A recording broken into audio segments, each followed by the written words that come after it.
Hey guys, how's it going? Today we're going to be continuing with our series of summarizing chapters from IB Business Management.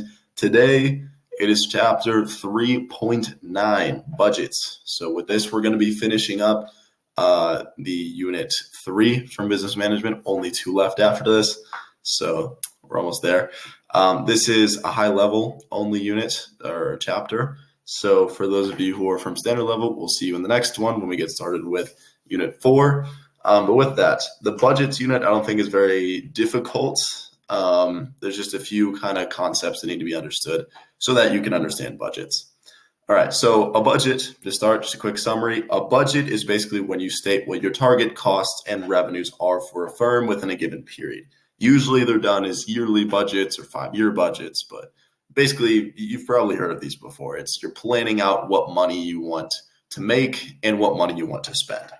These are quite important. They have a variety of purposes. For instance, they help to plan and guide a business. They can be used to coordinate different operations. They can control and they can motivate. The idea is basically they're setting a goal of what you want to be done. And off of that, you can create a control. You can also create plans because now you have a more specific monetary goal in mind that you can use as like a guiding light for a business.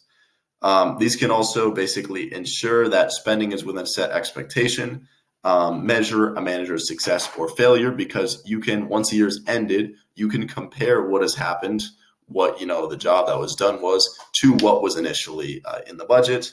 And you can also delegate to local managers who know how to use a firm's money, because you can hand a local manager a budget and say, this is the money you have, here's how you need to spend it. We're expecting you to follow this plan. So you can create plans and have just a more cohesive idea of what a business will do. All right. And then we get into 2 kind of key parts of budgeting and just business money making in general. All right. Which are the cost centers and profit centers. So cost centers, these are parts of the business that are mainly cost related. That's to say they're not directly related to the profit of the business. Instead, they're one that incurs costs. Great examples, the marketing department. Think that you spend money on marketing, and marketing isn't gaining you money directly, because no one's buying from marketing. They're later buying from one of your stores. Or an HR department, which is also important for the management of a business. You have to spend money, but it will not make money. The key here, budget-wise, with these departments is just to manage their costs, to try to keep the cost as low as possible and not exceed budget. Because as we said, these aren't making you any money, so you don't want to be spending in excess of money, more than you need to. The other is profit centers. So these are the centers that are centered on producing profit. The goal here is obviously to maximize profit. These are things like your sales department, all right, where people are going physically to your stores, your online, your website, and they're buying things, or they're buying your product or your service. These are basically synonymous to revenue streams, right? Profit centers, how the profit is coming in. And finally, we have variances. All right, variances. This is when we're talking about a budget. A variance is simply the difference between what you had projected in the budget and the money that you've actually made, or the money that you've actually spent. You usually do this per month. So per month, you calculate what's the variance between the reality and what was budgeted. And this can be favorable or adverse. That's to say, favorable means you're making more money than you had projected to make. Adverse means you're spending more money than you expected to spend. And managers will typically focus on departments with large variances, particularly large adverse variances, to try and get them closer to what the budget had actually projected.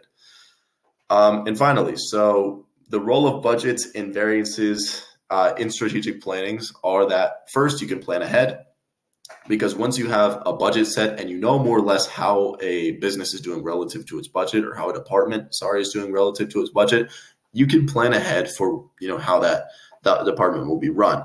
You can avoid inefficient expenditures because now you have a much clearer vision of how money needs to be spent. And you can also, it encourages regular monitoring, especially in the case there's a variance. You now will go in because you had an expectation of what should have come out of that department. So then you can investigate if things don't go according to plan. Without a budget, the problem is obviously what's profit and what's not profit, but you don't have expectations for what should happen within the department. And so it's hard to know when things need to be monitored, how to monitor them, how to guide them. Budgets just help to give guidance. And variance means, all right, things haven't gone to plan. Let's reevaluate.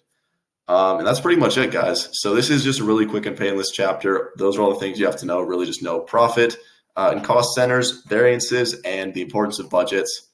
And that's it. Hope you guys have enjoyed. Hope this has been a useful video for all of you. Thank you for watching. If you have any questions, do not hesitate to leave them below, and we'll see you around. Good luck with all your studies.